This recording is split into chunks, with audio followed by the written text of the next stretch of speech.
Welcome students. आज हम discuss करेंगे मैनेजमेंट थ्योरी में नया टॉपिक जिसका नाम है इम्पोर्टेंस ऑफ मैनेजमेंट के बारे में।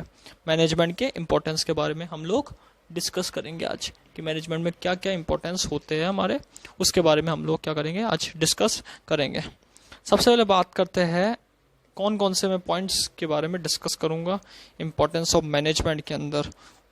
उन पॉइंट्सों को मैं बता देता हूँ। फर्स्ट पॉइंट जो हमारा रहेगा optimum utilisation of resources, second point reduce cost, third point economic development, fourth point हमारा रहेगा overcoming competition, fifth point coordination between different interest group, six point stability in society, seventh point हमारा जो रहेगा वो organisational survival and growth यहाँ पे रहेगा, और एट्थ पॉइंट हमारा जो लास्ट है वो है innovation and its use. Innovation and its use रहेगा। सबसे पहले पॉइंट की बात करते हैं हम optimum utilisation of resources. Optimum utilisation of resources का मतलब ये है प्रॉपर यूटिलाइजेशन, ऐसा यूटिलाइजेशन जिसमें वेस्ट कम हो रिसोर्सेस में, जैसे human resources, okay, financial resources, physical resources, इन चीज़ों का प्रॉपर यूज करना। मैनेजमेंट एक ऐसा तरीका है जो इन चीज़ों को प्रॉपरली यूज करना सिखाता है। Management utilize all the physical and human resources to increase productivity in organization. Management important role play करता है किसी भी रिसोर्सेस, किसी भी kind of resources, any kind of resources को प्रॉपर यूटिलाइज करने में। प्रॉपर यूटिलाइज करने का मतलब यहाँ पे बताया गया है कि वेस्ट को मिनिमम करना एंड प्रोडक्टिविटी मैक्सिमम करना। इस तरीके से मैनेजमेंट यूजलेस थिंग से यूजफुल थिंग में रिसोर्सेज के थ्रू कन्वर्ट करवाता है और प्रोडक्टिविटी भी क्या करता है, इंक्रीज करता है। सेकेंड पॉइंट बताया गया है management provides maximum utilization of scarce resources. Maximum utilization का मतलब क्या होता है, प्रॉपर यूटिलाइजेशन करना, ज़्यादा से ज़्यादा यूटिलाइजेशन करना। स्कार्स रिसोर्सेज, जिन रिसोर्सेज की कमी है, स्कार्स मतलब कमी है, जिन रिसोर्सेज की कमी है उन रिसोर्स का मैक्सिमम यूटिलाइज करता है, उनमें से बेस्ट अल्टरनेटिव को सेलेक्ट करता है और इंडस्ट्री के लिए अलग अलग रिसोर्सेज के द्वारा प्रोडक्टिविटी क्रिएट करता है। तो हमने ये जो पॉइंट है इसमें यही पढ़ा है कि प्रॉपर यूटिलाइजेशन करना रिसोर्सेज का, और रिसोर्सेज का यूटिलाइज करके उनको डेवलप करना, उनसे प्रोडक्टिविटी करना, वेस्ट मिनिमम करना और पॉसिबल अल्टरनेटिव रिसोर्सेज में से जो सेलेक्ट कर कर एक प्रोडक्टिविटी के लिए क्रिएट करना। ये हमारा फर्स्ट पॉइंट यहाँ पे कंप्लीट होता है। इसके बाद बात करी गई सेकंड पॉइंट की जिसका नाम है reduces cost. Importance of management, management का ये इंपॉर्टेंस है, मैनेजमेंट की इंपॉर्टेंट पॉइंट्स है ये। रिड्यूसेस कॉस्ट, कॉस्ट को कम करने में। कॉस्ट को कम करने का मतलब होता है नॉर्मली कि आप थोड़ी क्वालिटी को भी खराब करेंगे, लेकिन यहाँ पे अगर प्रॉपर मैनेजमेंट रहेगा, प्रॉपर प्लानिंग रहेगा, प्रॉपर एफिशिएंसी, एफर्ट के साथ, इफेक्टिवनेस के साथ आप वर्क करेंगे तो आपकी जो कॉस्ट है वो मिनिमम होती जाएगी। जैसे जैसे ज़्यादा प्रोडक्टिविटी करेंगे वैसे वैसे आपकी कॉस्ट क्या रहेगी, मिनिमम रहेगी। कॉस्ट जब मिनिमम हो जाएगी तो आप maximum productivity with better quality के साथ कर सकेंगे। हमने ज़्यादातर देखा है कि कई फर्म्स होती है वो क्या करती है, कॉस्ट को कम करती है लेकिन क्वालिटी भी बेकार कर देती है। तो इनमें ये क्या करते हैं कि अगर आप प्रॉपरली इफेक्टिवनेस के साथ, प्रॉपरली एफिशिएंसी के साथ, मिनिमम इनपुट के अंदर मैक्सिमम रिजल्ट लेके आ सको, ज़्यादा से ज़्यादा प्रोडक्टिविटी कर सको, रिसोर्सेज को प्रॉपर सेलेक्ट कर सको, तो आपके जो यहाँ पे कॉस्ट होगी कंपनी की जो किसी भी प्रोडक्ट के ऊपर बनाएंगे वो कॉस्ट धीरे धीरे कम होती जाएगी। फॉर एग्जांपल हम लोग ज़्यादा प्रोडक्टिविटी करते हैं तो देखा जाता है नॉर्मली कि जितनी ज़्यादा आप प्रोडक्टिविटी करेंगे उतना ज़्यादा आपका जो कॉस्ट है वो धीरे धीरे मिनिमम होता जाएगा। आपका जो रॉ मटेरियल का कॉस्ट है वो कम होगा अगर वेस्ट कम निकालेंगे तो। आपका जो ह्यूमन रिसोर्सेज का कॉस्ट है वो कम होगा अगर आप अच्छी तरह स्किल लेबर को उसके साथ, उसकी कैपेसिटी के साथ पूरा यूज़ करेंगे और उसके वर्क के अकॉर्डिंग वेजेस देंगे उसको, तो धीरे धीरे कॉस्ट कम होता जाएगा। Physical resources, financial resources, money का जो यूज़ है प्रॉपर ढंग से करेंगे तो आपका जो कॉस्ट होगा वो धीरे धीरे कम होगा। तो प्रॉपर मैनेजमेंट हेल्प करता है रिड्यूस करने में किसको, कॉस्ट को, जिससे आप प्रॉपरली कम कॉस्ट में अच्छी क्वालिटी को लेके आ सके और प्रोडक्टिविटी कर सके। ये हमारा सेकेंड पॉइंट यहाँ पे कंप्लीट होता है। इसके बाद बात करी गई है थर्ड पॉइंट की। थर्ड पॉइंट बताता है economic development of a nation. Economic development of a nation मतलब यहाँ पे economic growth related to wealth, कैसे डेवलपमेंट होगा नेशन का, जब आपकी ऑर्गेनाइजेशन से इनकम आएगी, नेशनल इनकम का इंक्रीज होगा तो economic development of a nation होगा। अब नेशनल इनकम कैसे इंक्रीज होगी, जब ऑर्गेनाइजेशन प्रॉपरली प्रॉफिटेबिलिटी होगी। प्रॉफिटेबिलिटी का मतलब यहाँ पे प्रॉफिट लेकर आएगी with minimum cost, better price and better profit. इसमें क्या इंपॉर्टेंट रोल प्ले करता है, मैनेजमेंट इंपॉर्टेंट रोल प्ले करता है। Management is a crucial factor for growth of a nation, nation का ग्रोथ करने में, and wellbeing of a nation, nation का वेलबींग करने में।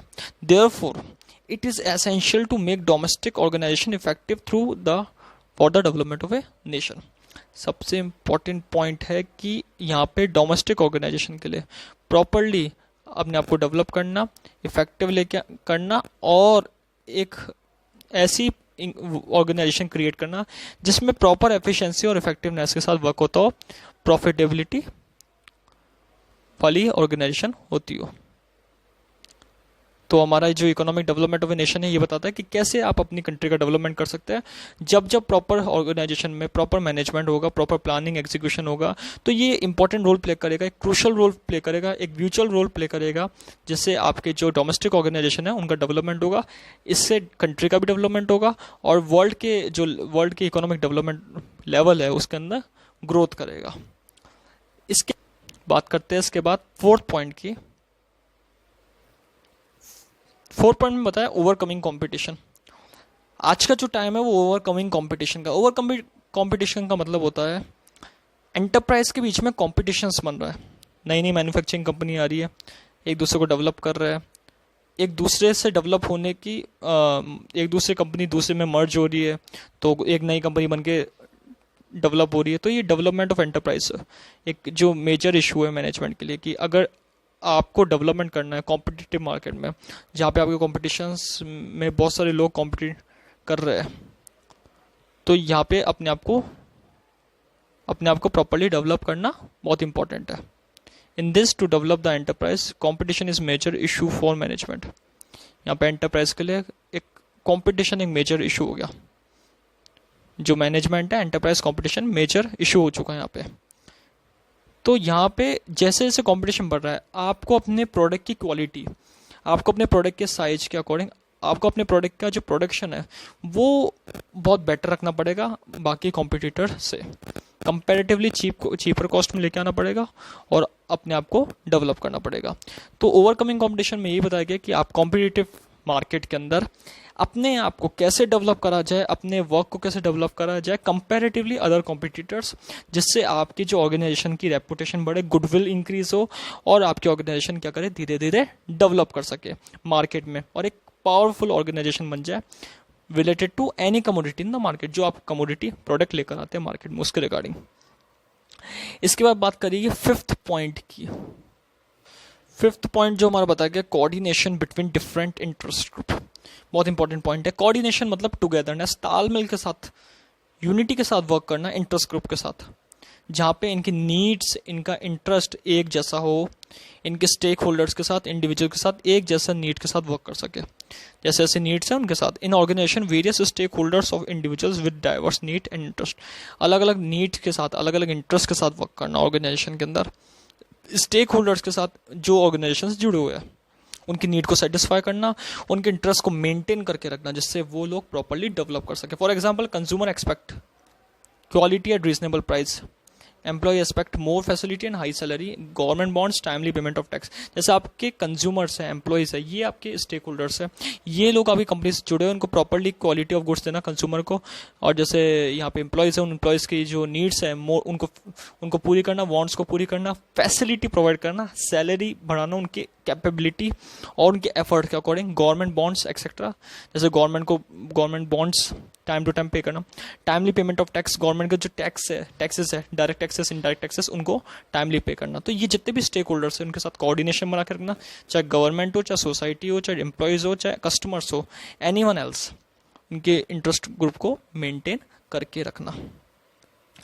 इसके बाद बताया गया है 6 पॉइंट बताया गया स्टेबिलिटी इन सोसाइटी। सोसाइटी के अंदर स्टेबल बना के रखना, जो आपकी सोसाइटी आसपास के ऑर्गेनाइजेशन के पास, उसके साथ स्टेबिलिटी बना के रखना। मैनेजमेंट क्रूशियल रोल प्ले करता है स्टेबिलिटी बनाने में सोसाइटी के साथ इन सोशल सिस्टम।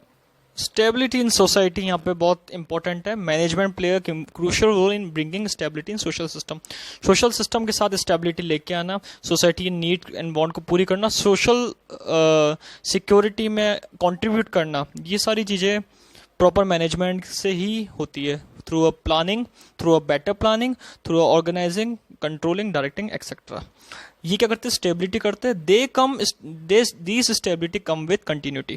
कंटिन्यूटी के साथ स्टेबिलिटी करना, कंसिस्टेंट चेंज लाना सोसाइटी में, इसका रिजल्ट प्रॉपरली डेवलपमेंट ही होता है यहाँ पे। तो stability in society important role play करता है मैनेजमेंट, जिसमें मैनेजमेंट इंपॉर्टेंट रोल प्ले करता है सोसाइटी को स्टेबल बनाने में और डेवलप करने में।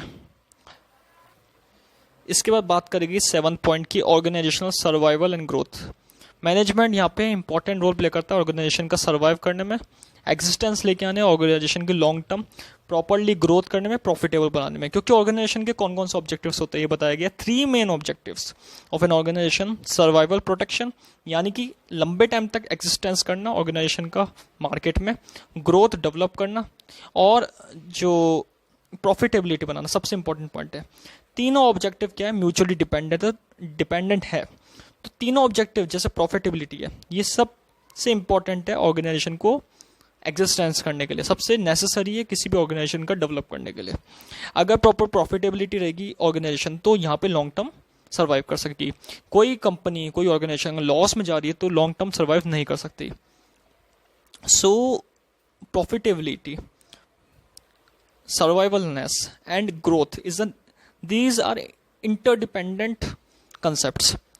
When proper management are done, then organization survive in their long term market and make a profitability of an organization which are developed in the market. So organization का survival growth ये important है, जो organisation को अपने 3 objectives माने जाते हैं, और ये इंपॉर्टेंट है इन तीनों को मेंटेन करना। वो किससे हो सकता है? सिर्फ प्रॉपर मैनेजमेंट के साथ ही हो सकता है। लास्ट पॉइंट बता रखा है इनोवेशन एंड इंड्यूस। इनोवेशन करना है। आज का जो टाइम है वो इनोवेशन का है। जो आज का जो टाइम चल रहा है, मॉडर्न टाइम है, उनमें इनोवेशन जरूरी है। इनोवेशन कब होगा? जब प्रॉपर मैनेजमेंट होगा। प्लानिंग के थ्रू ही, बेटर प्लानिंग करोगे तो आप प्रॉपर इनोवेशन कर सकोगे, इंप्लीमेंटेशन कर सकोगे, नए नए आइडियाज़ को इंप्लीमेंट करोगे ऑर्गेनाइजेशन के डेवलपमेंट एंड ग्रोथ के लिए। सो मैनेजमेंट क्या करता है? हेल्प करता है प्रमोट करने में innovation and inventions that help to maintain existence of an organization, that result organization achieve their objective efficiently and effectively. Organization अपने ग्रोथ, अपने ऑब्जेक्टिव्स को एफिशिएंटली एंड इफेक्टिव वे में अचीव कर सकता है। कब? जब प्रॉपर मैनेजमेंट होगा, प्रॉपर मैनेजमेंट डन होगा, प्रॉपर आप अपने गोल्स को अचीव करोगे इस तरीके से। तो मैनेजमेंट हेल्प करता है प्रमोट करने में इनोवेशन एंड इन्वेंशंस को। सो आज हमने 8 वीडियोस, ये जो 8 पॉइंट्स पढ़े हैं इस वीडियो के अंदर, 8 पॉइंट्स जो है हमारे मैनेजमेंट के इंपॉर्टेंस बताते हैं। जिसमें मैंने फर्स्ट पॉइंट जो आपको पढ़ा था यहाँ पे ऑप्टिमम यूटिलाइजेशन रिसोर्सेज, फिर reduces cost second point, third point economic development of a nation, fourth point हमारा ओवरकमिंग कंपटीशन हो गया था, फिफ्थ पॉइंट हमारा coordination between different interest group, 6 point stability in society, 7 point organization survival and growth, और last 8 point जो था हमारा innovation and its use.